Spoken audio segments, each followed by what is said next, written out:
Hello guys, welcome to Niagara. Yan po yung falls. Yan, libre lang po ang pumunta dito. Libre yung entrance.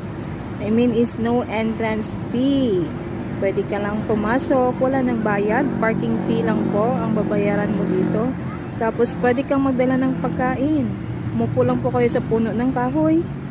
Pwede rin po magdala ka ng duyan. Ayan po sila may duyan. Yan, o diba? Yung mga bata, dalhan nyo lang po ng mga stroller or wagon nila. Para pag napagod, may uupuan. Yan lang po. Libre po dito na banda. Libre ang entrance fee. Ang babayaran nyo lang po yung mga rides pag gusto nyong sumakay. Lalo na po yung mga rides para pambata. Yung sa boat, ibabayaran kayo sa zipline. Yan lang po. Pero yung pagpasok dito ay libre. Parking fee lang ang